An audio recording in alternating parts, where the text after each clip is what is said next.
नमस्कार, आज की बात में आपका स्वागत है। आज मैं आपको बताऊंगा कि जिस पार्लियामेंट में पिछले कई दिन से लगातार हंगामा हो रहा है, उस पार्लियामेंट के मॉनसून सेशन के आखिरी 4 दिन इतने महत्वपूर्ण क्यों हैं?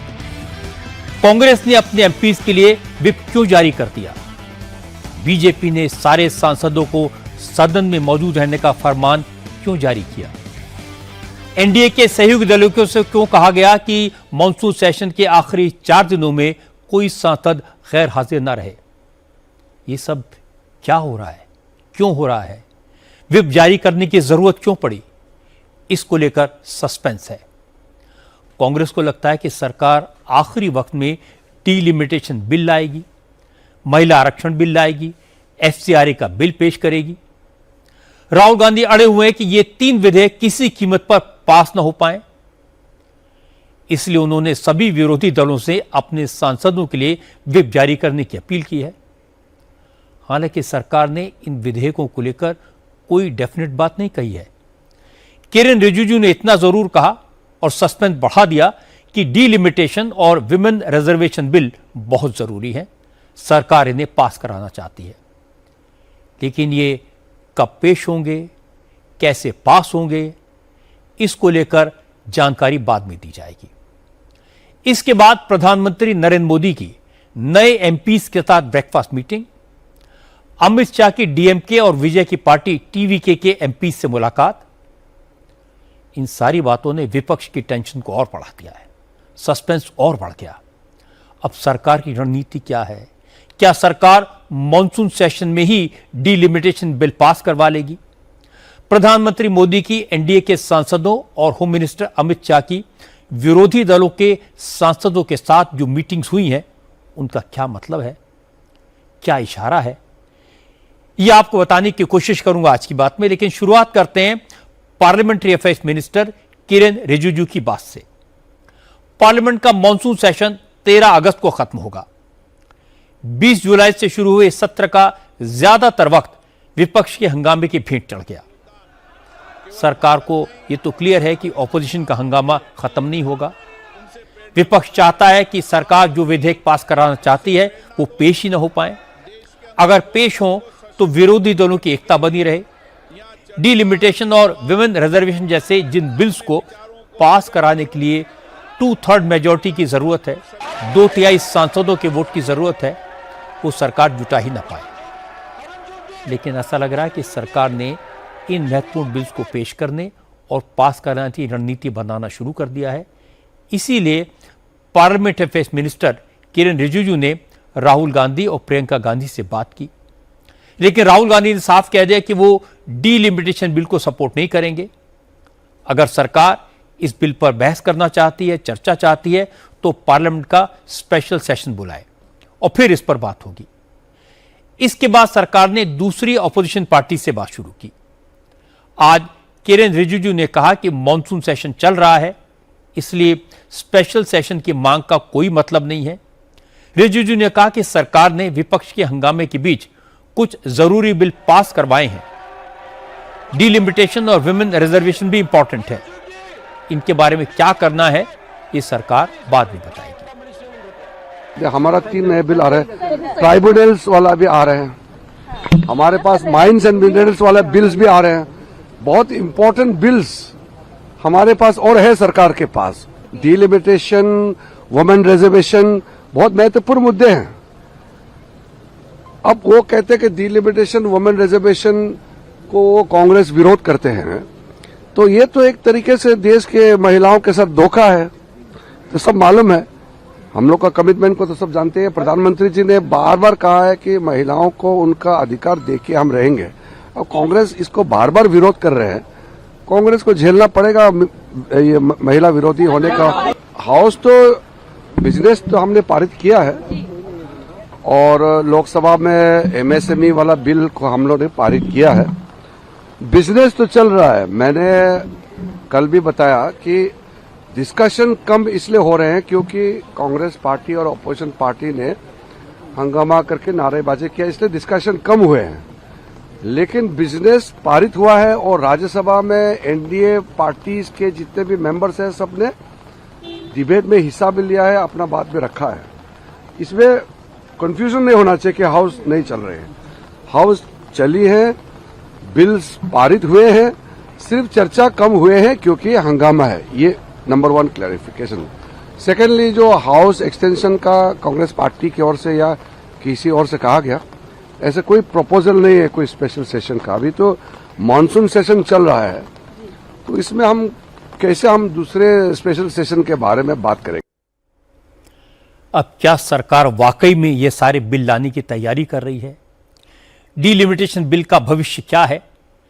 इस पर जानकारी के लिए हम इंडिया टीवी के पॉलिटिकल एडिटर देवेंद्र पाराशर के पास चलते हैं। देवेंद्र, आप मेरे हिसाब से बेस्ट आदमी हैं जो ये बता सकते हैं कि ये जो सस्पेंस है ये क्यों है और होगा क्या?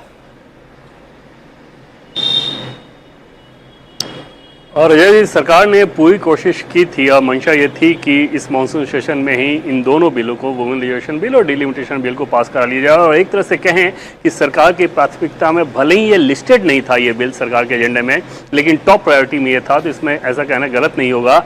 लेकिन अब वो होता नजर नहीं आ रहा है। जो सोर्सेज से जानकारी मिल रही है, जो सत्ता पक्ष का इंडिकेशन समझ में आ रहा है, उसके हिसाब से ऐसा लग रहा है कि फिलहाल ये मामला आगे के लिए टल गया है। अब देखना होगा कि आगे सरकार इसे स्पेशल सेशन बुलाकर फिर पास कराना चाहेगी या फिर अगले विंटर सेशन में ट्राई करेगी। लेकिन अभी जो मौजूदा वर्किंग डेज हैं 10, 11, 12 और 13 को तो सुबह में जर्नी हो जाएगा, तो इफेक्टिवली 10, 11 और 12 3 तारीख है, तो उसमें ये होता नजर नहीं आ रहा है। सरकार हालांकि बार बार इस बात को कह रही थी, सरकार के सोर्सेज इस बात को कह रहे थे कि नंबर्स हमारे पास हैं, लेकिन हम चाहते हैं कि कांग्रेस पार्टी हो या समाजवादी पार्टी हो, सभी के साथ ऑन बोर्ड कम से कम डिस्कशन जरूर हो।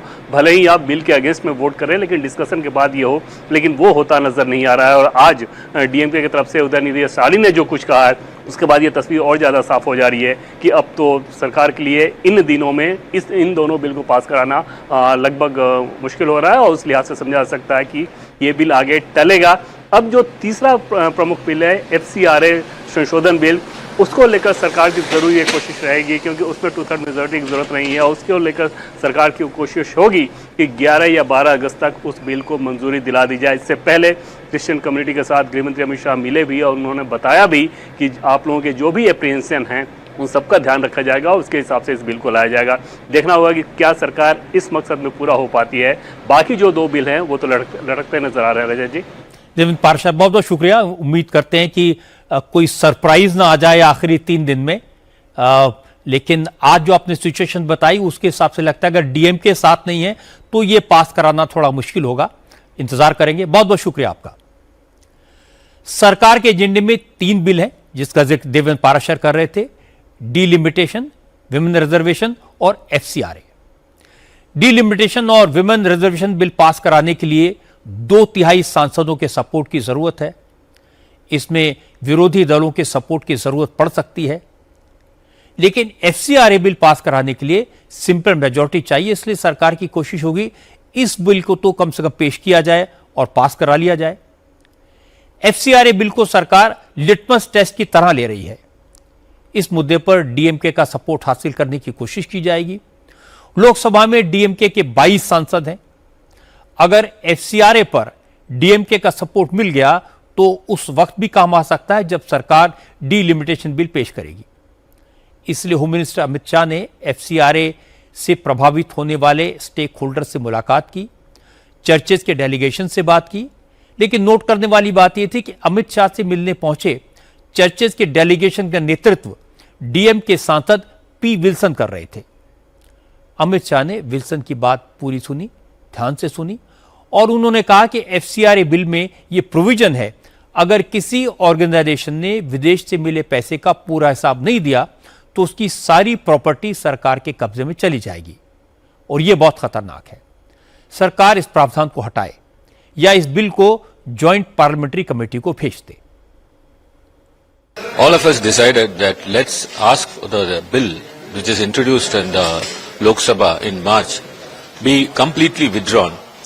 Apart from that, Section 15 of the existing Act, which deals about vesting of the property. So together we wanted to ask request the Honorable Home Minister to, withdraw it and repeal it.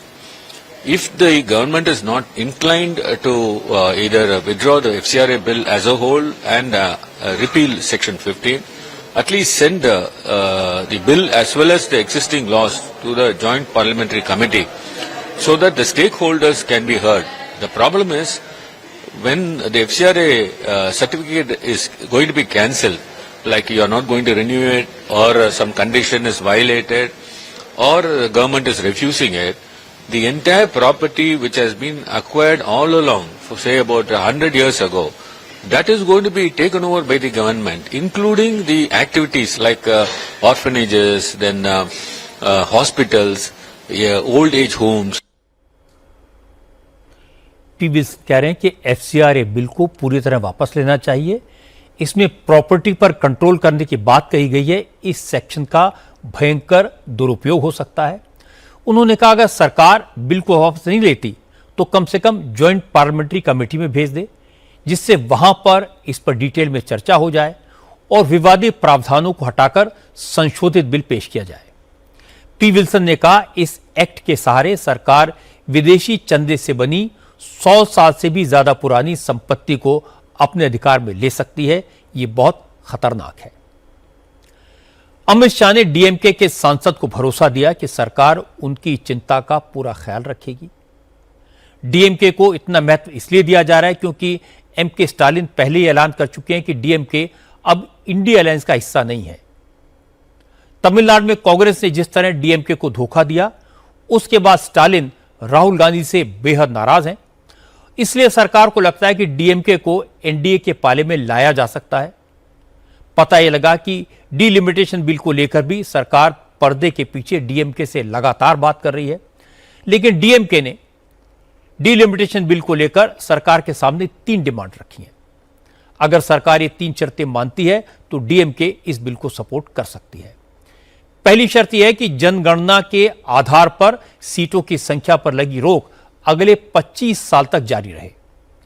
दूसरी condition यह है कि delimitation bill में इस बात की guarantee हो कि सभी राज्यों की लोकसभा की सीटों में 50% की एक समान बढ़ोतरी होगी। और तीसरी शर्त यह है कि नया कानून पेश किए जाते समय तमाम संशोधित सीटों की लिस्ट भी प्रकाशित की जानी चाहिए। यानी डीएमके ये जानना चाहते कि डीलिमिटेशन के बाद जो नई सीटें बनेंगी उनका स्वरूप क्या होगा। जबकि अमित शाह ने पिछले सेशन में जब डीलिमिटेशन बिल पेश किया था, उस वक्त लोकसभा में साफ साफ कहा था कि परिसीमन से किसी राज्य को नुकसान नहीं होगा, सभी राज्यों की सीटें 50% बढ़ेंगी, इसलिए इस शर्त को मानने में तो कोई दिक्कत नहीं है। तीसरी शर्त यह है, वो भी इसी से जुड़ी है, लेकिन पहली शर्त पर फैसला विचार विमर्श के बाद हो सकता है। लेकिन यह शर्त भी मानी जा सकती है क्योंकि डीएम के पास लोकसभा में 22 और राज्यसभा में 8 सांसद हैं। अगर सरकार को डीएमके का सपोर्ट मिलता है तो यह एनडीए के लिए बड़ी कामयाबी होगी। हालांकि सरकार विपक्ष की दूसरी पार्टियों के संपर्क में भी है। जगनमोहन रेड्डी की पार्टी वाईएसआर कांग्रेस से भी बात हो रही है और डीलिमिटेशन बिल पर वाईएसआर कांग्रेस का रुख सपोर्टिव है। वाईएसआर कांग्रेस के कुल 8 एमपीज हैं, 4 लोकसभा में और 4 राज्यसभा में। आज वाईएसआर कांग्रेस के डेलीगेशन की भी अमित शाह से मुलाकात हुई। बहाना तो था पार्टी प्रेसिडेंट जगनमोहन रेड्डी के लिए सुरक्षा बढ़ाने का। वाईएसआर कांग्रेस के एमपीज ने अमित शाह से कहा कि आंध्र प्रदेश सरकार ने जानबूझकर जगनमोहन रेड्डी की सुरक्षा कम कर दी है, इससे उनकी जान को खतरा है, इसलिए केंद्र सरकार जगन को सुरक्षा दे। अमित शाह ने आंध्र प्रदेश सरकार से बात करके जगनमोहन रेड्डी की सिक्योरिटी बढ़ाने का भरोसा दिया। इस दौरान डीलिमिटेशन बिल पर भी बात हुई, लेकिन वाईएसआर कांग्रेस के एमपीज ने क्या जवाब दिया इसकी जानकारी तो नहीं मिली। हालांकि मीटिंग के बाद वाईएसआर कांग्रेस के सांसद जी बाबूराव से जब डीलिमिटेशन बिल पर उनकी पार्टी के स्टैंड के बारे में पूछा गया तो उन्होंने कहा कि 2029 से पहले परिसीमन का काम पूरा करना है, लेकिन मोदी सरकार इस बिल को कैसे पास कराती है यह देखना होगा। The delimitation is the constitutional issue, mandatory on the part of the government. The government has to do the limitation, this delimitation invariably today or tomorrow before 29. That's why I hope that Honorable Prime Minister Shri Modi ji got that much confidence, and he will definitely gain the support for getting full support, 2/3 majority to complete the delimitation, women reservation. जी बाबूराव कह रहे थे कि delimitation कराना संवैधानिक बाध्यता है, इस bill को पास तो करवाना है। उन्होंने कहा कि प्रधानमंत्री मोदी ने बिल को पास कराने के लिए जरूरी वोटों का इंतजाम कर लिया होगा, तभी इस बिल को संसद में लाने की तैयारी चल रही है। उम्मीद है कि वो 2/3 बहुमत से डीलिमिटेशन और विमेन रिजर्वेशन बिल पास करवा लेंगे। अमित शाह विपक्षी दलों का मन टटोलने की कोशिश में हैं। दूसरी तरफ प्रधानमंत्री नरेंद्र मोदी एनडीए का दायरा बढ़ाने की कोशिश में जुटे हैं। आज नरेंद्र मोदी ने उन 45 सांसदों को नाश्ते पर बुलाया जो अभी अभी चुनकर आए हैं। प्रधानमंत्री से मिलने वाले सांसदों में NCPI, Shiv Sena, republic party of India, Athawale group, Rashtriya Lok मोर्चा, एआईएडीएमके और यूपीपीएल के नेता शामिल थे। इनमें से एनसीपीआई के 20 सांसद हाल ही में ममता बनर्जी से अलग होकर एनडीए के साथ आए हैं। शिवसेना के उन 6 सांसदों ने भी मोदी के साथ बैठकर ब्रेकफास्ट किया जो उद्धव ठाकरे का साथ छोड़कर एकनाथ शिंदे के गुट में शामिल हुए हैं। बड़ी बात यह कि एनसीपीआई के जो 20 सांसद आज प्रधानमंत्री के घर पहुंचे, उनमें वो 3 मुस्लिम सांसद भी शामिल थे जो एनडीए की मंगल मिलन मीटिंग में शामिल नहीं हुए थे। खलीलुर रहमान, अबू ताहिर खान और यूसुफ पठान ने कहा था कि उन्हें अपनी कॉन्स्टिट्यूंसी के लोगों को जवाब देना है, इसलिए वो एनडीए के साथ तो नहीं जा सकते। लेकिन आज ये तीनों प्रधानमंत्री आवास में थे। मोदी के साथ नाश्ता करने के बाद यूसुफ पठान ने कहा कि एनसीपीआई के मेंबर होने के नाते वो हर उस बिल को सपोर्ट करेंगे जो देश के हित में होगा। देखिए, हम लोग जो देश के लिए बेहतर होगा हम वो काम करेंगे। हम लोग एनसीपीआई के साथ है और देश के लिए जो भी हम अच्छा कर सके, देश के लिए जो भी बेहतर हो, हम उसके साथ रहेंगे। जिन बिल का सपोर्ट करेंगे आप लोग भी करेंगे। एनसीपीआई, मैंने कहा कि देश के लिए जो बेहतर होगा, देश के लिए जो बेहतर होगा हम उसके साथ रहेंगे। यूसुफ पठान को हम लोग क्रिकेटर के तौर पर जानते हैं, अब उन्हें एक एक्टिव एमपी के रूप में दिखाया जा रहा है। यूसुफ पठान ने मांग की थी कि एसआईआर के वक्त जिन लोगों के नाम पेंडिंग थे, जो लोग इस बार वोट नहीं डाल सके, उनके नामों को इस साल के अंत तक क्लियर किया जाए। उनकी दूसरी मांग ये थी कि बंगाल में मस्जिदों से लाउडस्पीकर उतरवाए जा रहे हैं, ये काम बंद होना चाहिए। केंद्र सरकार ने उन्हें इन दोनों मांगों को कानून के दायरे में रहकर पूरा करने का भरोसा दिया है। इसके बाद खलीलुर रहमान, अबू ताहिर खान और यूसुफ पठान भी एनडीए के साथ आ गए। असल में बीजेपी एक एमपीज के वोट का मैच समझ रही है, इसलिए सबका ध्यान रखा जा रहा है। पार्लियामेंट के पिछले सत्र में जब सरकार ने महिला आरक्षण बिल पेश किया था, उस वक्त बिल के पक्ष में 298 और विरोध में 230 वोट पड़े थे। चूंकि ये कॉन्स्टिट्यूशनल अमेंडमेंट बिल है, इसलिए बिल को पास कराने के लिए 2/3 बहुमत चाहिए, यानी 360 सांसदों का समर्थन चाहिए। अब एनडीए को तृणमूल कांग्रेस के 20 और शिवसेना के 6 नए सांसदों का सपोर्ट मिल गया है, इसलिए सरकार के पास 324 सांसदों का तो सॉलिड सपोर्ट है। अगर डीएमके के 22, वाईएसआर कांग्रेस के 4 सांसद सपोर्ट में आ जाते हैं तो संख्या 350 तक पहुंच जाएगी। आज प्रधानमंत्री से मिलने के बाद एनसीपीआई की सांसद रचना बनर्जी ने कहा कि संसद न चलने की वजह से कई बिल अटके पड़े हैं, ये अच्छी बात नहीं है।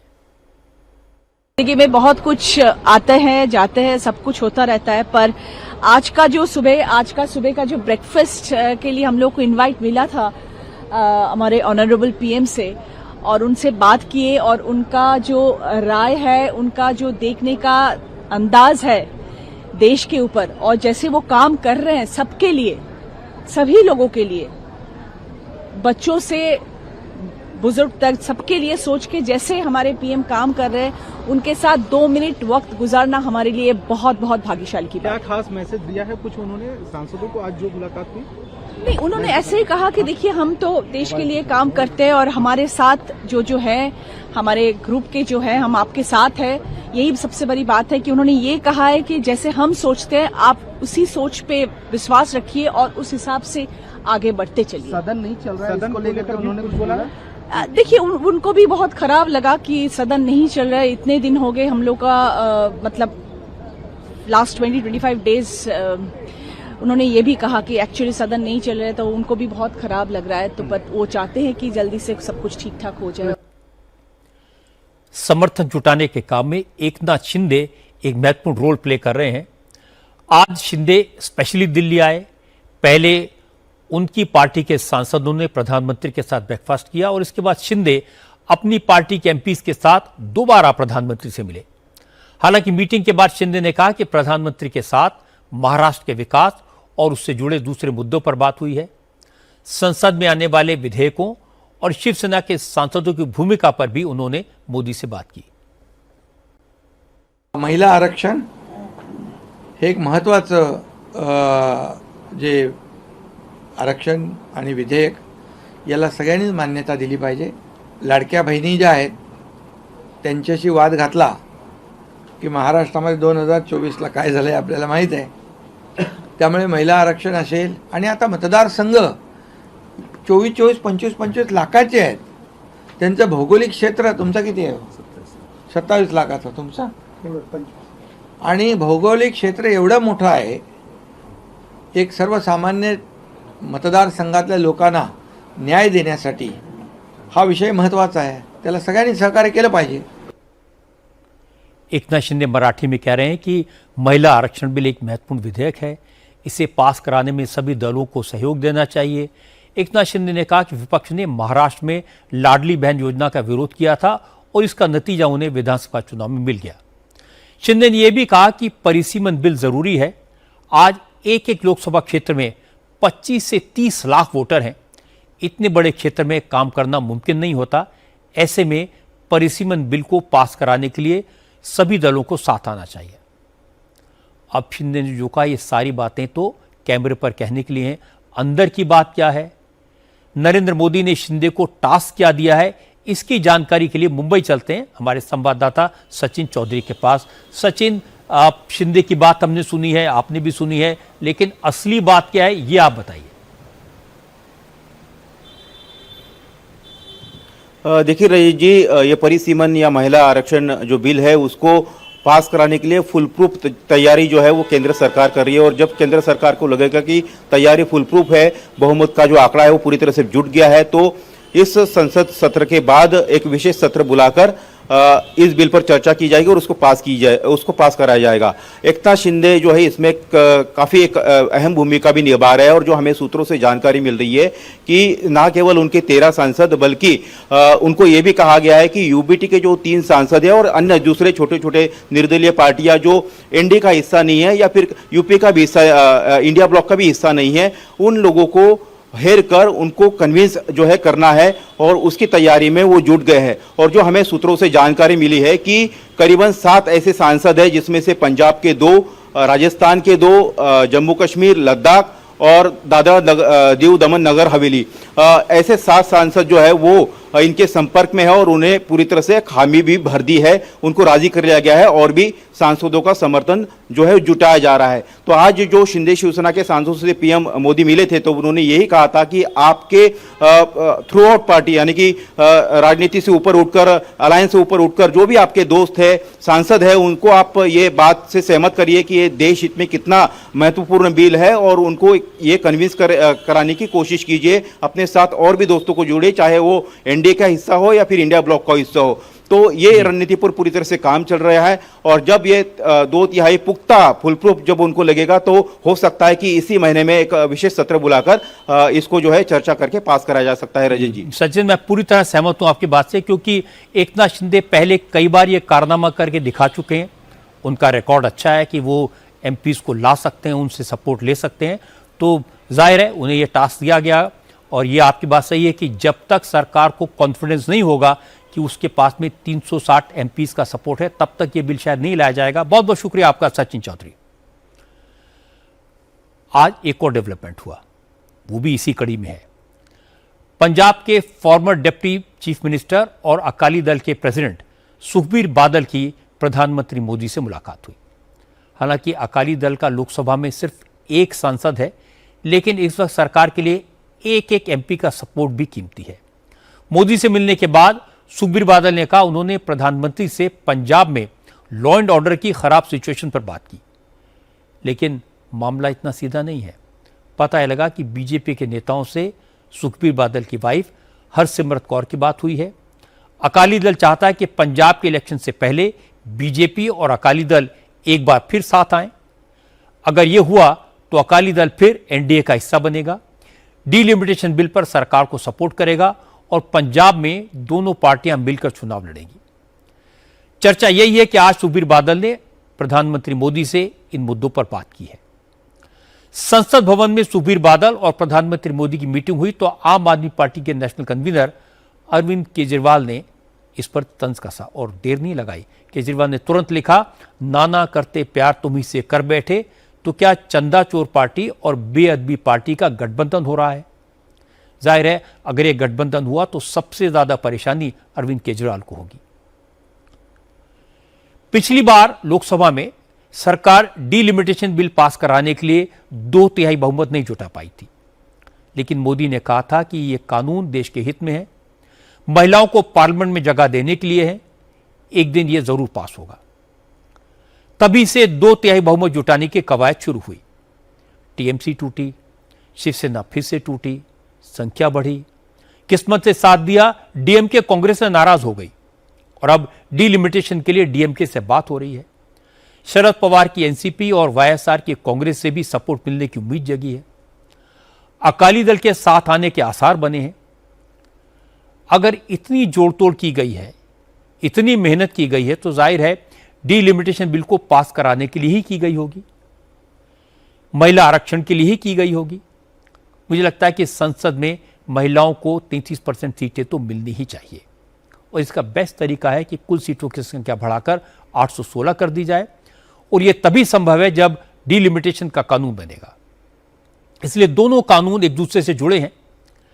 इस समय विरोधी दलों में पहले जैसी एकता भी नहीं है। केजरीवाल राहुल गांधी से टकरा रहे हैं। डीएमके साफ कहते हैं कि राहुल गांधी उन्होंने धोखा दिया। शरद पवार डांवाडोल हैं। उनके बाकी साथी भी कब बदल जाएं कहा नहीं जा सकता। इसलिए सरकार की कोशिश जारी है। मोदी सही मौके का इंतजार कर रहे हैं और जैसे ही मौका आएगा मोदी डीलिमिटेशन का चौका मारेंगे।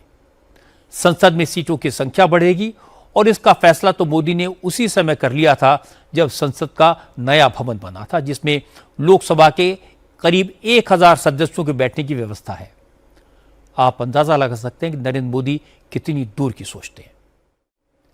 आज पंजाब से एक और बड़ी खबर आई। पंजाब के पूर्व मुख्यमंत्री कैप्टन अमरिंदर सिंह की कांग्रेस में वापसी की संभावना हो सकती है, इसकी चर्चा शुरू हुई। और चर्चा इसलिए शुरू हुई कि कल राहुल गांधी ने यह कह दिया था कि उन्हें बीजेपी के नेताओं में कैप्टन अमरिंदर सिंह सबसे ज्यादा कूल लगते हैं। असल में राहुल गांधी इंस्टाग्राम पर नौजवानों के सवालों का जवाब दे रहे थे। राहुल से पूछा गया था कि बीजेपी में कौन सा नेता उन्हें पसंद है, तो इसके जवाब में राहुल गांधी ने कैप्टन अमरिंदर सिंह का नाम लिया था। Captain Amrinder Singh, definitely, I get along with him. He's cool, and he's an expert on military history, so I like him quite a lot. Hello, Uncle Amrinder. Captain Amrinder Singh, definitely, I get along with him. He's cool, and he's an expert on military history, so I like him quite a lot. Hello, Uncle Amrinder. Rahul Gandhi ने captain Amarinder Singh को cool बताया तो पंजाब कांग्रेस के अध्यक्ष अमरिंदर सिंह राजावड़िंग गर्म हो गए। राजावड़िंग को राहुल गांधी की बात बिल्कुल पसंद नहीं आई। उन्होंने कहा कि अमरिंदर सिंह ने पंजाब का बेड़ा गर्क किया है, कैप्टन की कांग्रेस में वापसी की कोई गुंजाइश नहीं है। ਕੈਪਟਨ ਅਮਰਿੰਦਰ ਸਿੰਘ ਨੂੰ ਤੁਸੀਂ ਉੱਪਰ ਪੰਜ ਕੱਸਿਆ ਹੁਣ ਸਟੇਜ ਦੇ ਉੱਪਰ ਤੁਹਾਡੇ ਵੱਡੇ ਲੀਡਰ ਰਾਹੁਲ ਗਾਂਧੀ ਜੀ ਕਹਿੰਦੇ ਮੈਨੂੰ ਕੂਲ ਲੱਗਦੇ ਨੇ ਤਾਂ ਇਹਦੇ ਬਾਰੇ ਕੀ ਕਹਿਣਾ? ਉਹ ਯਾਰ ਸਕੂਲ ਲੱਗਦੇ ਹੋ ਸਕਦੇ ਐ, ਲੇਕਿਨ ਉਸ ਬੰਦੇ ਨੇ ਪੰਜਾਬ ਦਾ ਬੇੜਾ ਗਰਕ ਕੀਤਾ। ਉਹ ਉਹਨਾਂ ਦੀ ਉਦਾਂ ਗੱਲ ਕਰ ਰਹੇ, ਉਹਨਾਂ ਨੇ ਇਹ ਨਹੀਂ ਕਿਹਾ ਵੀ he is a good chief minister. ਹੋ ਸਕਦਾ ਪੁਰਾਣੀ ਗੱਲ ਦੇ ਬਾਰੇ ਉਹਨਾਂ ਨੇ ਇੱਕ ਜ਼ਿਕਰ ਕੀਤਾ ਹੋਵੇ ਜਾਂ ਉਹਨਾਂ ਨੇ ਕੂਲ ਕਿਹਾ ਹੋਵੇ, ਔਰ ਮੈਨੂੰ ਕੋਈ ਕੂਲ ਲੱਗ ਸਕਦਾ ਹੈ ਇਹਨਾਂ ਨੂੰ, ਪਰ कैप्टन अमरिंदर सिंह ने पंजाब का बेड़ा गर्क किया। राजा वड़िंग जब कैप्टन को कोस रहे थे उस वक्त पंजाब कांग्रेस के प्रभारी भूपेश बघेल उनके बगल में बैठे थे। राजा वड़िंग की बात सुनकर बघेल के चेहरे पर हवाइयां उड़ने लगी, क्योंकि राजा वड़िंग ये भूल गए कि कैप्टन अमरिंदर सिंह जब पंजाब के मुख्यमंत्री थे, जब उन्होंने पंजाब का बेड़ा गर्क किया था तो कांग्रेस की सरकार थी, वो कांग्रेस की सरकार के ही मुखिया थे। भूपेश बघेल की दूसरी मुश्किल यह है कि अब तक वो चन्नी गुट को मनाने की कोशिश कर रहे थे, अब राजा वड़िंग ने तीसरा मोर्चा खोल दिया और विधानसभा चुनाव से पहले ये कांग्रेस के लिए कोई अच्छा संकेत नहीं है। बात झारखंड में चल रहे स्टूडेंट प्रोटेस्ट की। सरकारी नौकरियों की भर्ती में हुई धांधली के खिलाफ धरने पर बैठे छात्रों को 40 घंटे तक इंतजार करने के बाद आज हेमंत सोरेन की सरकार ने प्रदर्शनकारियों से बात की। झारखंड सरकार के 4 मंत्रियों ने रांची के स्टेट गेस्ट हाउस में 10 छात्रों के डेलीगेशन से चर्चा की, 2 घंटे तक बात की। मीटिंग खत्म होने के बाद छात्रों ने कहा उन्होंने सरकार को सारी मांगें बता दी हैं, सरकार ने सभी मांगें पूरी करने का भरोसा दिया है। छात्रों ने कहा कि जब तक सरकार लिखित तौर पर सारी मांगें नहीं मान लेती तब तक आंदोलन जारी रहेगा।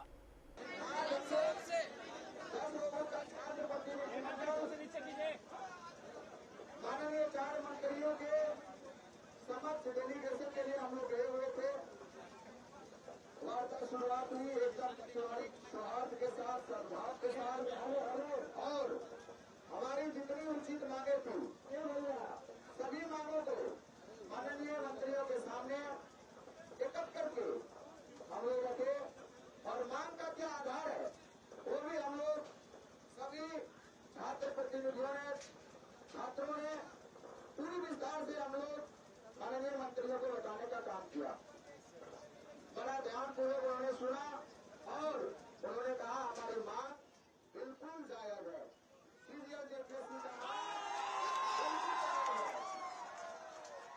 उन्होंने कहा माननीय मुख्यमंत्री जी बहुत संवेदनशील है, लेकिन कम्युनिकेशन गैपिंग था। आपकी मांग और आपका आधार शायद माननीय मंत्रियों को पता नहीं था, तो आज माननीय मंत्रियों को सारी चीजें पता चल गई है। सीजीएल भी पता चल गया और जेपीएससी भी पता चल गया है। उन्होंने आश्वासन दिया कि पूरी संवेदनशीलता के साथ माननीय मुख्यमंत्री के साथ बातों को आपके बात रखी जाएगी। छात्रों में इस बात को लेकर भी नाराजगी है कि दिल्ली में पेपर लीक के खिलाफ आंदोलन करने वाली कॉकरोच जनता पार्टी के लीडर्स भी झारखंड के नौजवानों को सपोर्ट करने के लिए आगे नहीं आए। वामपंथी छात्र संगठन झारखंड में अपना अलग प्रोटेस्ट करके उनके आंदोलन से ध्यान डाइवर्ट करना चाहते हैं। यह आरोप इसलिए लगा क्योंकि स्टेडियम में अनशन पर बैठे छात्रों ने ऐलान किया था अगर सरकार उनकी बात नहीं सुनती तो वो 10 अगस्त को विधानसभा का घेराव करेंगे। लेकिन वामपंथी छात्र संगठन आइसा ने 7 अगस्त को विधानसभा तक मार्च निकालने का ऐलान कर दिया। आज आइसा के प्रेसिडेंट नेहा बोरा इस मार्च को लीड करने रांची पहुंच गई। मार्च में शामिल होने से पहले नेहा बोरा जयपाल मुंडा स्टेडियम गई, धरने पर बैठे छात्रों से मिली, लेकिन आंदोलन करने वाले छात्रों ने नेहा बोरा से कहा कि वो आज विधानसभा मार्च न निकालें, इससे गलत मैसेज जाएगा। नेहा बोरा इसके लिए तैयार नहीं हुई तो स्टूडेंट्स ने उनसे कह दिया जब तक उनके साथ नहीं है तो फिर उन्हें छात्रों के मंच का इस्तेमाल नहीं करना चाहिए। उमर खालिद मुर्दाबाद। नेहा बोरा पसंद नहीं है, वो उमर खालिद का समर्थक है, इसीलिए फेंके। हमको कोई फर्क नहीं पड़ता। नेहा बोरा वहां से चली गई। आइसा का विधानसभा तक मार्च शुरू हुआ, लेकिन इसी दौरान एक शख्स ने, जिनकी तस्वीर आपने अभी देखी, आइसा की प्रेसिडेंट पर काली स्याही फेंकी तो हंगामा हुआ। मार्च में शामिल लोगों ने स्याही फेंकने वाले शख्स की पिटाई की और उसे पुलिस के हवाले कर दिया। पता लगा इस तरह की हरकत करने वाले शख्स का नाम अमरनाथ पांडे है, हजारीबाग का रहने वाला है, विनोबा भावे यूनिवर्सिटी का छात्र है। अमरनाथ पांडे ने कहा कि नेहा बोरा उमर खालिद का समर्थन करती हैं, इसलिए उसने स्याही फेंकी। इस घटना के बाद छात्रों का मुद्दा पीछे छूट गया, सियासत शुरू हो गई। नेहा बोरा ने कहा यह सब राइट विंग के लोग करवा रहे हैं, वो इस तरह के हमलों से डरने वाली नहीं है। हमारे ऊपर टीयर गैस शेल फेंके गए थे, लाठियां फेंकी गई थी, पेलेट गन्स चलाए गए थे। अगर तब छात्र नहीं डरे तो आपकी ये मामूली सी स्याही से क्या करेंगे? कोई भी पेपर लीक हो, कोई भी करप्शन हो, तो सीधे सरकार का हम गिरबान पकड़ेंगे, उससे जवाबदेही लेंगे। तो ये तमाम जो प्राइवेट एजेंसियां हैं, जो बीच में घुस करके हमारे भविष्य को, इस देश के भविष्य को, इस झारखंड के छात्रों के भविष्य को बर्बाद कर रही हैं, इन प्राइवेट एजेंसियों को तुरंत रद्द करना होगा और सारी जिम्मेदारी परीक्षा करवाने की सरकार को लेनी होगी। छात्र आंदोलन के मुद्दे पर आज झारखंड विधानसभा में भी हंगामा हुआ। बीजेपी समेत विपक्ष के विधायकों ने यह मुद्दा विधानसभा में उठाया, हंगामा हुआ, नारेबाजी हुई और सदन की कार्रवाई स्थगित करनी पड़ी। इसके बाद मुख्यमंत्री हेमंत सोरेन सामने आए, उन्होंने गोलमोल बात की, कहा सरकार काम कर रही है, हम सब ठीक कर देंगे।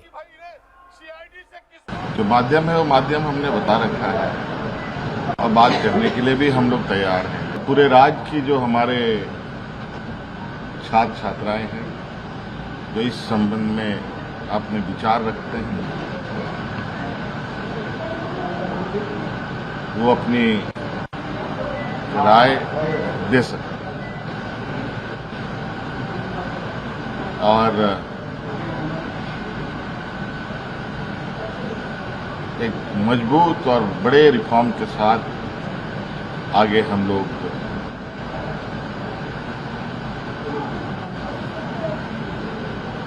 बच्चों की जो ये जिज्ञासा है वो जिज्ञासा को उनके अनुरूप बनाने के उद्देश्य से आगे बढ़े। हेमंत सोरेन क्या कह रहे थे, क्यों कह रहे थे, उनकी बात का मतलब क्या है, ये तो वही जानते होंगे। लेकिन बीजेपी के नेताओं ने इल्जाम लगाया कि हेमंत सोरेन इस मामले को दबाने में लगे हैं, क्योंकि सरकारी नौकरियों के घोटाले में हेमंत सोरेन की सरकार पूरी तरह शामिल है। भर्तियों की लूट का माल अफसरों से लेकर मंत्रियों तक जाता है। विपक्ष के नेता बाबूलाल मरांडी ने आरोप लगाया कि हेमंत सोरेन के करीबी विनोद सिंह भी इस घोटाले में शामिल हैं। मरांडी ने दावा किया कि ईडी की रेड में विनोद सिंह के ठिकानों से जेएसएससी सीजीएल एग्जाम के एडमिट कार्ड मिले थे। विनोद सिंह पेशे से आर्किटेक्ट हैं, वो ग्रिड कंसल्टिंग नाम की फर्म चलाते हैं। बाबूलाल मरांडी ने कहा कि आर्किटेक्ट के घर में छात्रों के एडमिट कार्ड क्या कर रहे थे। इसका मतलब है सरकारी नौकरियों की भर्ती के तार हेमंत सोरेन से भी जुड़े हैं। जब ईडी ने मुख्यमंत्री के बड़ी करीबी व्यक्ति क्या कोई विनोद सिन्हा क्या छापा मारे थे, उस समय उनके घर से बच्चों का एडमिट कार्ड मिला, जैसे क्या कहते हैं वैकेंसी का, वहां क्या कर रहा था। उनका घर तो कोई जेसीसी और जेपीएससी का दफ्तर नहीं था। इसे साफ होता है कि किस प्रकार से बच्चों का ये लोगों ने भविष्य को बर्बाद किया है, वो किसी से छुपा हुआ नहीं है। सरकार के बचाव में झारखंड के हेल्थ मिनिस्टर इरफान अंसारी आज फिर सामने आए। उन्होंने बाबूलाल मरांडी के आरोप का तो कोई जवाब नहीं दिया, वो छात्रों के आंदोलन में शामिल छात्रों का मजहब खोजने लगे। इरफान अंसारी ने कहा जो कुछ हो रहा है वो सब बीजेपी का किया धरा है, इसीलिए छात्रों ने सरकार के साथ बातचीत के लिए जो नाम दिए उनमें किसी मुसलमान का नाम नहीं है। हम आए हैं तो जो टेक्निकल है नॉन टेक्निकल है उसमें देख रहे थे, कुछ बच्चे बोले थे कि एक भी मुस्लिम नहीं है उसमें, तो ये सारी बातें हैं। तो जब कमेटी होता है तो फुल्ली उसी में कुछ विवाद था, तो हमने कहा कि नहीं, हम लोग जो हम लोग कमेटी देगी हम लोग वार्ता करने को तैयार हैं। वो हमारे बच्चे हैं, याद रखिएगा, पीड़ा हमें है। मैं भी खुद यूथ हूँ, इस बरसात के मौसम में वो लोग धरना पर बैठे हैं, क्या मुझे दर्द नहीं है? क्या मुझे दर्द है? हमें हमारे बच्चे हैं सर, हमारे बच्चे हमसे पूछ रहे हैं साहब कि पापा आप लोग क्या कर रहे हैं। तो हम लोग कर रहे हैं, हमारे मुख्यमंत्री जी गंभीर है, लगातार वो प्रयास है। उन्होंने कह दिया कि हम कलेजा चीर के दिखा दें। तो आप सोचिए कितनी बड़ी बातें मुख्यमंत्री जी की है। बीजेपी को करना चाहता हूँ, ये भाजपा का ही करने का सजा हमारे युवाओं को मिल रहा है, और भाजपा ना पड़े तो बेहतर है। इसमें हम लोग समझ लेंगे, हमारे बच्चे हैं, धरना दे रहे हैं, उनकी पीड़ा जो है हम वार्ता करने को तैयार हैं। लेकिन आज बीजेपी सांसद निशिकांत दुबे ने बड़ी बात कही। निशिकांत ने कहा कि इस मामले में राहुल गांधी को जवाब देना पड़ेगा। राहुल गांधी को बताना पड़ेगा कि झारखंड में हेमंत सोरेन की सरकार के दौरान कांग्रेस नेताओं के कितने रिश्तेदारों को सरकारी नौकरी मिली। निशिकांत दुबे ने कहा कि अगर झारखंड सरकार ने 13 अगस्त तक छात्रों की मांगें नहीं मानी, सरकारी नौकरियों की भर्ती के लिए हुए सारे एग्जाम रद्द न किए, तो वो रांची में आमरण अनशन पर बैठेंगे। राहुल गांधी जी को सोरोस साहब ने, जॉर्ज सोरोस ने कहा बात करने के लिए, क्योंकि वो जो भी एजेंडा तय करते हैं, बातचीत करते हैं, वो अमेरिका के दबाव में ही करते हैं। यहाँ सवाल राहुल गांधी का है ही नहीं। यहाँ सवाल ये है कि राहुल गांधी जी को ये बताना चाहिए कि कांग्रेस के कितने नेताओं के रिश्तेदार, झारखंड मुक्ति मोर्चा के कितने नेताओं के रिश्तेदार और आरजेडी के कितने नेताओं के रिश्तेदारों ने पिछले 7-8 साल में नौकरी हासिल की है। जो मेन एक्यूज है अभय तिवारी, उसका बयान आया है कि 80 लाख से लेके 1 करोड़ तक जो है वो लोगों से पैसे लेता था, उगाता था, और वो मेंबर्स को पहुंचाता था, चेयरमैन को पहुंचाता था। 13 तारीख तक पार्लियामेंट है। पार्लियामेंट सेशन जब खत्म होगा, यदि तब तक उसका फैसला नहीं होगा, तो अनशन एक ऐसी चीज है जिससे कि पार्टी का परमिशन चाहिए। मैंने पार्टी अध्यक्ष से परमिशन मांगा है। यदि वो परमिशन मिल जाता है तो 13 तारीख के बाद मैं वहां आमरण अनशन करूंगा। हेमंत सोरेन पर जबरदस्त प्रेशर है, क्योंकि छात्रों की मांगें बिल्कुल सही हैं। ये साबित हो चुका है कि टीडीपीएल माफिया है। इसके द्वारा कराए गए सारे एग्जाम को रद्द करना ही चाहिए। इस मामले में जो अफसर इन्वॉल्व हैं उनको हटाना ही चाहिए, और इस पूरे मामले की जांच सीबीआई से हो तो दूध का दूध पानी का पानी हो जाएगा। अच्छी बात तो यह कि छात्रों का प्रेशर रंग लाया है। हेमंत सोरेन की सरकार ने उनसे बात शुरू की है। लेफ्ट पार्टियों के नेता भी सपोर्ट के लिए पहुंच गए हैं। राहुल गांधी भी वीडियो कॉल के जरिए मैदान में उतरे हैं। बीजेपी पहले से ही छात्रों का सपोर्ट कर रही है, और अब तो निशिकांत दुबे ने आमरण अनशन की धमकी देकर सरकार पर पूरा प्रेशर बना दिया है। उम्मीद करनी चाहिए कि बातचीत से कोई रास्ता जरूर निकलेगा। स्टूडेंट प्रोटेस्ट के बाद अब राहुल गांधी सरकार के खिलाफ एथेनॉल के मुद्दे को हवा देने की कोशिश में हैं। आज राहुल गांधी ने सोशल मीडिया पर एक वीडियो पोस्ट किया। इस वीडियो में राहुल एक गाड़ी के फ्यूल टैंक के कैप को खोलकर दिखा रहे हैं, साथ ही कमेंट्री कर रहे हैं। इसमें राहुल ने कहा, अब तक तो ये सुना था कि दाल में कुछ काला है, लेकिन अब लग रहा है कि यहां तो पूरी दाल ही काली है। 53 सेकंड के इस वीडियो में राहुल कह रहे हैं कि एथेनॉल का मुद्दा बहुत बड़ा है, करोड़ों लोगों का नुकसान हो रहा है, लाखों गाड़ियां बर्बाद हो रही हैं, इसलिए वो इसके खिलाफ बड़ी लड़ाई की तैयारी कर रहे हैं और सरकार को इसकी बड़ी कीमत चुकानी पड़ेगी। ये E20 का जो मामला है, ये बहुत बड़ा इशू है। नॉर्मली हम कहते हैं कि दाल में कुछ काला है, मगर ये दाल ही काली है। Brothers and sisters, this is a matter of sequencing. In any campaign, we have to decide the sequence of affairs. Our problem right now is that there is so much corruption that there's a huge line in what we have to sequence. Don't worry, this issue, we're going to take it up in a massive way, because this is destroying people's cars, destroying people's scooters, destroying people's lives, and literally is stealing directly from them. अब केजरीवाल कहेंगे कि राहुल गांधी उनका मुद्दा चुराने की कोशिश कर रहे हैं। एक और मजे की बात यह कि राहुल के वीडियो का बीजेपी ने फौरन फैक्ट चेक भी कर दिया। बीजेपी ने दावा किया कि राहुल गांधी ने जिस कार के साथ वीडियो बनाया, जिस कार का फ्यूल टैंक खोलकर दिखाया, वो कार E20 कंप्लाइंट है, और यह बात उसके फ्यूल टैंक के कवर पर साफ साफ लिखी हुई है। अब बीजेपी कह रही है कि राहुल ने खुद अपने वीडियो से अपने झूठ को एक्सपोज कर दिया। वो कितने नॉन सीरियस हैं ये साबित कर दिया। राहुल गांधी इतने बड़े फ्रॉड हैं, इतना बड़ा झूठे हैं कि राहुल गांधी से एक एक्टिंग भी ढंग से नहीं होती। जिस गाड़ी में राहुल गांधी ने वो वीडियो किया दिखाते हुए कि वो गाड़ी E20 कंप्लायंट नहीं है और खोला, वो गाड़ी के अंदर जहाँ राहुल वीडियो कर रहे हैं वही कह रही है कि वो गाड़ी का जो है वो E20 कंप्लायंट फ्यूल है। मतलब राहुल गांधी से एक्टिंग भी ढंग से नहीं होती। जो आदमी झूठ भी नहीं ढंग से बोल पाए वो क्या लीडर ऑफ ऑपोजिशन बनेगा। राहुल गांधी की मिमिक्री को राहुल गांधी ने एक्सपोज कर दिया, इसीलिए देश राहुल गांधी को कभी सीरियसली नहीं लेता। Rahul expose is Rahul on E20, यही सच्चाई है। आज कांग्रेस पार्टी को राहुल गांधी को देश से माफी मांगनी चाहिए E20 के ऊपर झूठ फैलाने के लिए। राहुल गांधी देश मिडिल क्लास विरोधी है, देश के किसान का विरोधी है, देश के स्ट्रैटेजिक इंटरेस्ट के विरोधी है। पेट्रोलियम मिनिस्टर हरदीप पुरी ने कहा कि E20 फ्यूल को लेकर लोगों में भ्रम फैलाने की कोशिश हो रही है, जबकि सच्चाई बिल्कुल अलग है। हरदीप पुरी ने कहा कि सरकार ने कैसे टेस्टिंग की, कितने सैंपल्स लिए और जो रिजल्ट सामने आया वो कितना चौंकाने वाला था। OMCs would have issued a detailed press release indicating the amount of testing they've done. And in all the testing they did, they used to collect what? 2,000 samples from 2,000 petrol stations in a day. They formed crack teams. Overall, I think they would have covered very large number of pumps, which people on the ground saying they can't keep coming and testing. And what did they find? They found 4 cases out of 107,000 petrol pumps, with 6 crores to 7 crores going every day. Hardeep Puri बता रहे हैं कि देश में 1,07,000 से ज्यादा petrol pump हैं।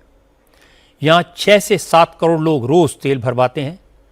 उनके मंत्रालय ने 2,000 पेट्रोल पंप की जांच की है, सैंपल कलेक्ट करवाए हैं। टेस्टिंग में सिर्फ 4 पेट्रोल पंप में गड़बड़ी पाई गई।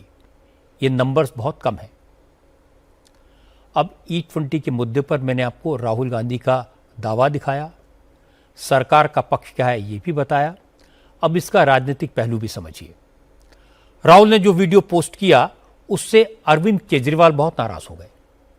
केजरीवाल की पार्टी के नेता कह रहे हैं कि आम आदमी पार्टी जो भी मुद्दा उठाती है राहुल उसे हाईजैक करने की कोशिश करते हैं। उनका कहना है कि केजरीवाल ने जंतर मंतर पर जाकर छात्रों के आंदोलन को सपोर्ट किया तो राहुल गांधी प्रधानमंत्री आवास पर धरना देने के लिए पहुंच गए। अब केजरीवाल एथेनॉल का इशू उठा रहे हैं, रोज प्रेस कॉन्फ्रेंस करके सरकार को घेर रहे हैं, तो राहुल गांधी इस मामले में भी कूद पड़े। मुझे लगता है कि एथेनॉल को लेकर अब दोनों पार्टियों के बीच तकरार शुरू होगी।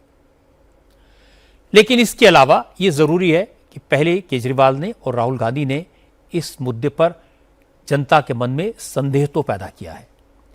इसका एक कन्विंसिंग और साइंटिफिक जवाब सरकार की तरफ से मिलना ही चाहिए।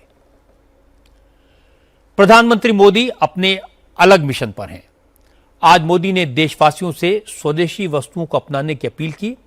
आज हैंडलूम डे है, इसलिए देर रात प्रधानमंत्री ने इंस्टाग्राम पर एक वीडियो पोस्ट किया। इसमें उन्होंने देश के लोगों से खादी को अपनाने, हैंडलूम प्रोडक्ट्स खरीदने और उन्हें प्रमोट करने की अपील की। मोदी ने जेनजी से कहा कि जिस तरह उन्होंने संडे को फ्रेंडशिप डे मनाया उसी तरह आज हैंडलूम डे मनाएं। हाथ से बुने कुछ प्रोडक्ट खरीदें, उसका वीडियो बनाकर हैंडलूम प्रोडक्ट्स को प्रमोट करने वाली मुहिम को आगे बढ़ाएं। 1905 7 अगस्त हमें भूलना नहीं है। 7 अगस्त 1905 को देश की आजादी के लिए स्वदेशी आंदोलन का प्रारंभ हुआ था और आत्मनिर्भर भारत की नींव डाली गई थी। अंग्रेजों के खिलाफ देशवासियों ने एक बहुत बड़ी लड़ाई लड़ी थी। जन जन जुड़ गया था। अभी पिछले सप्ताह आप सबने फ्रेंडशिप डे मनाया। मैं आज आग्रह करता हूं 7 अगस्त हैंडलूम डे होता है।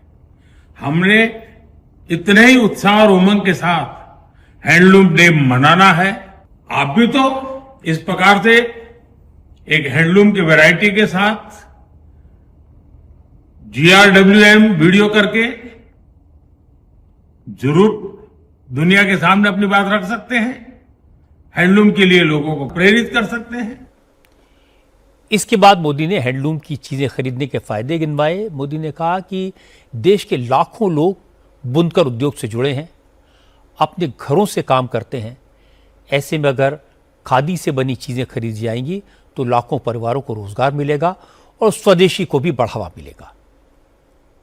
और हैंडलूम डे मनाने का मतलब है कि हर गरीब परिवार, बुनकर परिवार जो अपने हाथों से अपनी छोटी छोटी घर में लूम पर कपड़े बनाते हैं और नई नई वैरायटीज होती है, आप देखिए ना क्या कुछ नहीं है। हमारा काम है आत्मनिर्भर भारत बनाने के लिए हमारे इन छोटे छोटे छोटे गरीब परिवारों को भी आर्थिक रूप से समृद्ध करना। आइए हम स्वयं हैंडलूम से कुछ न कुछ खरीदें, उसका एक वीडियो बनाएं और देश और दुनिया में उस वीडियो को प्रचारित करें ताकि हमारे बुनकर भाई बहनों के सामर्थ्य का परिचय दुनिया को भी हो।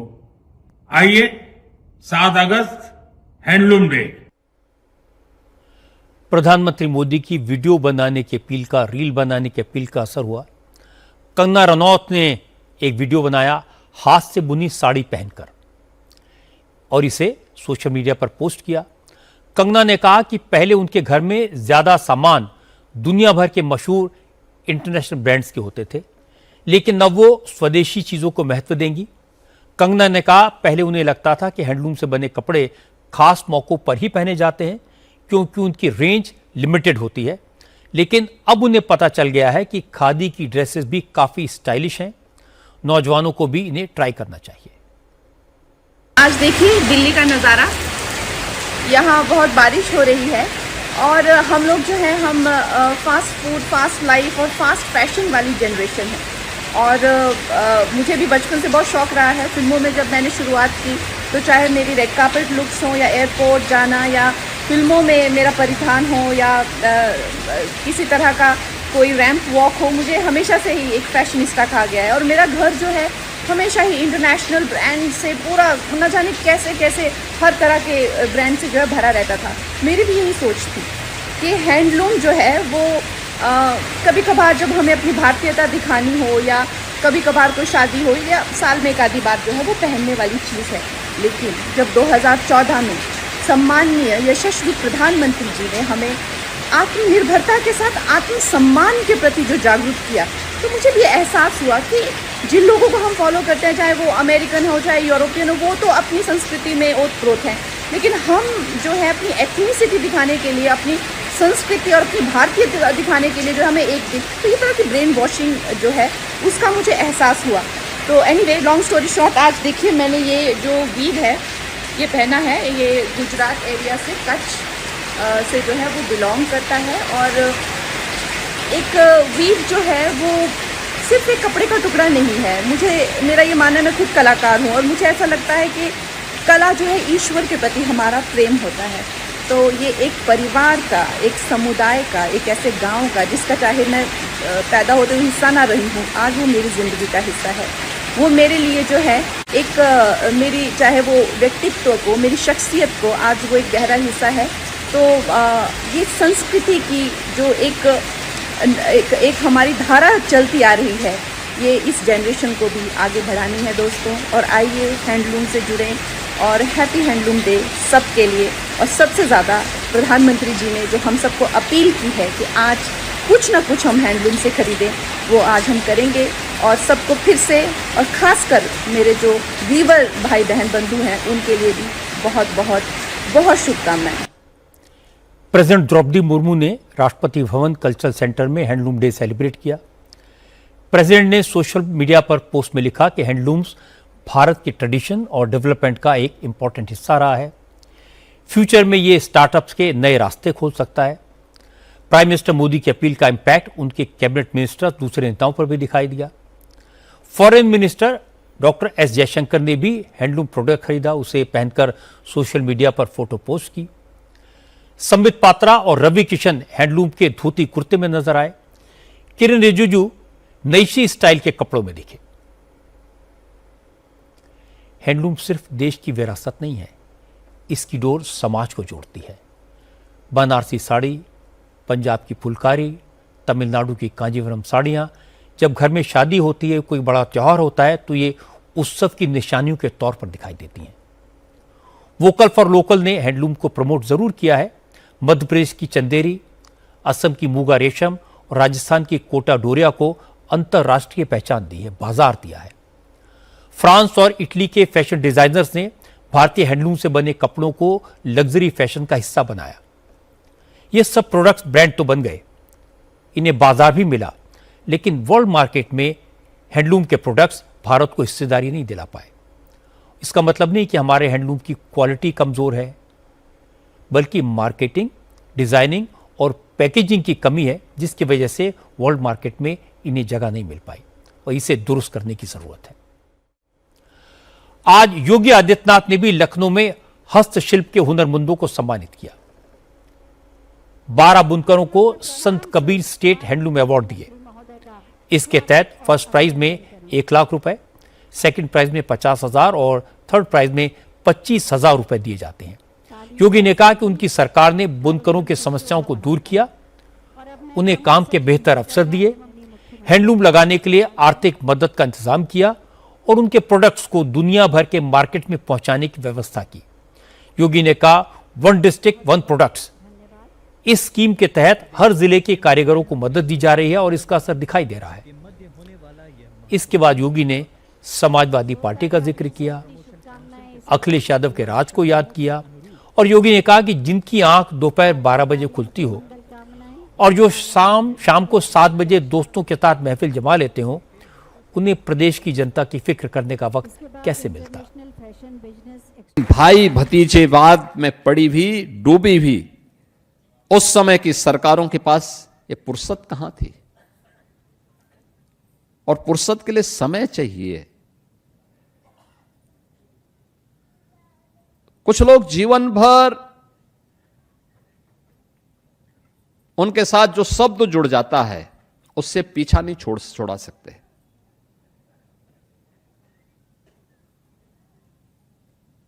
कुछ लोग जीवन भर बच्चे ही बने रहते हैं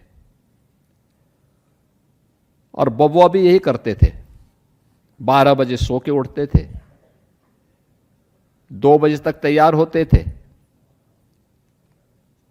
5 बजते बजते उनके जिम जाने का समय हो जाता था और 7 बजे के बाद तो महफिल जम जाती थी। तब तो फिर देश और दुनिया से उनका संबंध ही समाप्त हो जाता था।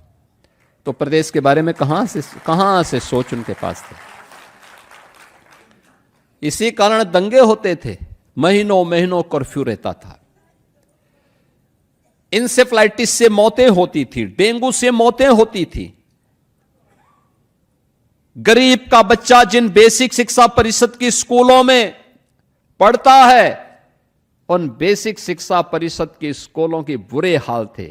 न शिक्षक था, न भवन था, न बालक बालिकाओं के लिए टॉयलेट था, न पेयजल की व्यवस्था थी। आज आप जाइए, बालक और बालिकाओं के लिए अलग अलग टॉयलेट हैं, पेयजल की व्यवस्था है, हर बच्चे को 2 यूनिफॉर्म दी जा रही है, बैग दिया जा रहा है, बुक्स दी जा रही है, जूते और मोजे उपलब्ध करवाए जा रहे हैं, स्वेटर उपलब्ध करवाया जा रहा है। इसके बाद योगी ने कहा कि उद्योग धंधे बढ़ें, व्यापारी चिंता मुक्त होकर अपना काम कर पाएं, इसके लिए जरूरी है अपराधियों में कानून का खौफ हो। योगी ने कहा कि पिछले 9 साल में यूपी के बड़े माफिया या तो जेल पहुंच गए या ऊपर चले गए। अब किसी में हिम्मत नहीं जो व्यापारियों को डराए, धमकाए, बहन बेटियों पर बुरी नजर डाले। योगी ने यह बात इसलिए कही क्योंकि कल झांसी में माफिया डॉन अतीक अहमद के बेटे आबान अहमद की एक्सीडेंट में मौत हुई थी। अतीक के 2 बेटे अली अहमद और मोहम्मद उमर झांसी और लखनऊ की जेल में बंद हैं। इन दोनों ने छोटे भाई के जनाजे में शामिल होने के लिए पैरोल मांगा था। कोर्ट ने दोनों को 1-1 दिन की पैरोल दे दी। अब कल अतीक के दोनों बेटे प्रयागराज में अपने भाई आबान अहमद के जनाजे में शामिल होंगे। आबान अहमद की मौत के बाद एक बार फिर अतीक अहमद की चर्चा शुरू हुई। इसीलिए योगी ने बताया कि उन्होंने माफिया के खिलाफ क्या एक्शन लिया और आज यूपी में अपराधियों का क्या हाल है। इन दंगाइयों के सामने समाजवादी पार्टी की सरकार घुटना टेकती थी और आपने देखा होगा संभल में एक गुंडे ने, समाजवादी पार्टी के एक गुंडे ने दंगा कराने का प्रयास कर दिया, उसको घुटने में ला करके आज नाक रगड़वा रही है सरकार, घुटने में ला करके। एक गुंडा बरेली में भी दंगा करवाता था, लगातार अव्यवस्था पैदा करता था। उसने एक बार धमकी दी, प्रशासन थोड़ा सहमा, मैंने कहा चिंता मत करो, तैयारी करो। उसने धमकी दी तो उसको एक बार आने दीजिए, एक बार में निपटो। और आप देख रहे होंगे कि मौलाना जेल में आज कष्ट उठा करके नाक रगड़ रहा है, कह रहा साहब बकस दो, एक बार जान बकस दो, आगे से गलती नहीं करेंगे, दंगा नहीं करेंगे। पहले इन दंगाइयों को मुख्यमंत्री आवास में बुला करके सम्मानित किया जाता था, और आज जब कोई धमकी देता है कि दंगा करवा देंगे तो मैं कहता हूं आओ बच्चों थोड़ा दंगा करवा लो, मैं तुम्हें दंगा कराना सिखा देता हूं कैसा दंगा होता है। बहनों और भाइयों, आज यूपी नो कर्फ्यू नो दंगा, और यूपी में है अब सब चंगा। योगी आदित्यनाथ, आपने देखा होगा जब भी माफिया की बात करते हैं तो उनके तेवर बदल जाते हैं। मुझे याद है आपकी अदालत में मैंने उनसे कहा था कि आपके शासन में माफिया के लिए न बेल न जेल, सीधा प्रभु से मेल, और बड़े बड़े अपराधी ऊपर चले गए। तो योगी ने तुरंत जवाब दिया कि ऊपर गए या नीचे गए ये तो मुझे नहीं मालूम, लेकिन उन्होंने जो कर्म किए थे उन्हें तो मरना ही था। योगी आदित्यनाथ के इसी सख्त रवैये ने उत्तर प्रदेश में कानून व्यवस्था को बेहतर बनाया है, और ये योगी की दुनिया भर में पहचान बनी है। आज बंगाल की राजनीति से जुड़ी एक इंटरेस्टिंग खबर आई। ममता बनर्जी की पार्टी की एमपी महुआ मोइत्रा को आज सुप्रीम कोर्ट ने नसीहत दी। कोर्ट ने कहा यह हैरानी की बात है कि महुआ पब्लिक सर्वेंट हैं, लोकसभा की सांसद हैं, और इस बात से डरती हैं कि कहीं पब्लिक उन पर अंडे ना फेंक दे। असल में हेट स्पीच के केस में महुआ को नादिया के पुलिस स्टेशन में हाजिर होना था, लेकिन महुआ को डर था अगर वो पुलिस स्टेशन गई तो कहीं पब्लिक उन पर अंडों से हमला ना कर दे। इसलिए उन्होंने सुप्रीम कोर्ट में पिटीशन फाइल की, वर्चुअली पेश होने की परमिशन देने की अपील की, लेकिन सुप्रीम कोर्ट ने महुआ के पिटीशन को 2 मिनट की सुनवाई के बाद खारिज कर दिया। अदालत ने कहा जब कोई व्यक्ति राजनीति में आता है तो उसे जनता के विरोध से डरना नहीं चाहिए। कोर्ट ने फ्रीडम फाइटर्स का एग्जाम्पल भी दिया, कहा हमारे फ्रीडम फाइटर्स तो अंग्रेजों की बंदूकों से नहीं डरे, सीने पर गोलियां खाई, पीछे नहीं हटे, और आप पब्लिक के अंडों से डर रही हैं। सुप्रीम कोर्ट ने महुआ से कहा कि विरोध से बचने के बजाय उसका सामना करना चाहिए। इससे पहले महुआ ने हाईकोर्ट में भी अपील की थी। हाईकोर्ट ने उन्हें 14 अगस्त को जांच अधिकारी के सामने पेश होने का आदेश दिया था, और 5 अक्टूबर तक महुआ के खिलाफ किसी तरह के एक्शन पर इंटरिम स्टे लगाया था। महुआ पुलिस स्टेशन नहीं जाना चाहती थी, इसलिए उन्होंने सुप्रीम कोर्ट का दरवाजा खटखटाया, लेकिन उन्हें कोई राहत नहीं मिली। ये सही है कि पश्चिम बंगाल में शुभेंदु अधिकारी की सरकार बनने के बाद से पब्लिक ने तृणमूल कांग्रेस के नेताओं पर अंडों की बारिश शुरू कर दी थी। महुआ मोइत्रा ने पुलिस स्टेशन में हाजिर होने से बचने के लिए इसी को बहाना बनाया। इंटरेस्टिंग बात है कि महुआ मोइत्रा पर हेट स्पीच का जो केस है वो अंडों के अटैक से ही जुड़ा है। महुआ ने सोशल मीडिया पर लिखा था कि जो लोग अंडे फेंक रहे हैं वो अपनी पहचान छुपाने के लिए बुर्का पहन लें। इसी पर केस हुआ, पर महुआ का असली डर अंडों का नहीं था। उन्हें डर था कि हेट स्पीच के केस में पुलिस कहीं उन्हें अरेस्ट ना कर ले। महुआ को अंडों से तो राहत नहीं मिली, पर अरेस्ट पर स्टे जरूर मिल गया। आज की एक और बड़ी खबर आपको बता दूं, फेसबुक, इंस्टाग्राम और व्हाट्सएप की पेरेंट कंपनी मेटा को आज एक बड़ा झटका लगा। न्यू मैक्सिको कोर्ट ने मेटा पर $567 मिलियन का जुर्माना लगाया। इंडियन करेंसी में जुर्माने की रकम हुई करीब 5,500 करोड़ रुपए। मेटा पर टीनएजर्स की मेंटल हेल्थ को नुकसान पहुंचाने और सेफ्टी स्टैंडर्ड्स को इग्नोर करने का इल्जाम है। न्यू मैक्सिको की कोर्ट ने माना कि मेटा ने टीनएजर्स की सुरक्षा के बजाय पैसे बनाने पर ज्यादा फोकस किया, जिससे टीनएजर्स की मेंटल हेल्थ को बहुत नुकसान पहुंचा।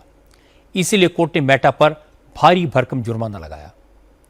कोर्ट ने कहा कि मेटा से जो पेनल्टी के पैसे मिलेंगे उसे टीनएजर्स के इलाज के लिए खर्च किया जाएगा। अगले 5 साल तक बच्चों की जागरूकता के लिए जो सोशल कैंपेन चलेगा, स्क्रीनिंग सर्विसेज पर जो खर्च होगा, वो सब इसी फंड से आएगा। ऐसा पहली बार हुआ है कि जब अमेरिका के किसी स्टेट ने किसी बड़ी टेक कंपनी के खिलाफ ऐसा एक्शन लिया हो। मेटा के दिन बुरे चल रहे हैं। अपनी रिस्पॉन्सिबिलिटीज न निभाने की वजह से भारत सरकार से उन्हें माफी मांगनी पड़ी थी। आज भी आईटी मिनिस्टर अश्विनी वैष्णव से मेटा की टीम ने मुलाकात की। सरकार ने जो ऑब्जेक्शंस किए हैं उस पर बातचीत हो रही है। जब तक बात बंद नहीं जाती तब तक मेटा की टीम को इंडिया में ही रहने को कहा गया है। अब कुछ इंटरेस्टिंग खबरें हैं जो आपको मैं संक्षेप में बता देता हूं। तमिलनाडु के चीफ मिनिस्टर विजय की वाइफ संगीता ने सुपरस्टार विजय के खिलाफ अपना डिवोर्स केस वापस ले लिया है। नेशनल ह्यूमन राइट्स कमीशन ने मेटा को पोर्नोग्राफी कंटेंट और चाइल्ड सेक्सुअल अब्यूज के केस में नोटिस भेजा है। चाइल्ड अब्यूज और पेड कंटेंट को प्रमोट करने पर जवाब मांगा है। सुप्रीम कोर्ट ने रेप केस में उम्र कैद काट रहे नारायण साईं की सजा पर रोक लगाने से इनकार कर दिया है। नारायण साईं आसाराम बापू के बेटे हैं। आसाराम बापू भी रेप के केस में उम्र कैद की सजा काट रहे हैं। इटली और ऑस्ट्रिया जैसे देशों में जबरदस्त गर्मी पड़ रही है। ऑस्ट्रिया में टेम्परेचर 41 डिग्री और स्लोवाकिया में 42 डिग्री के पार पहुंच गया है।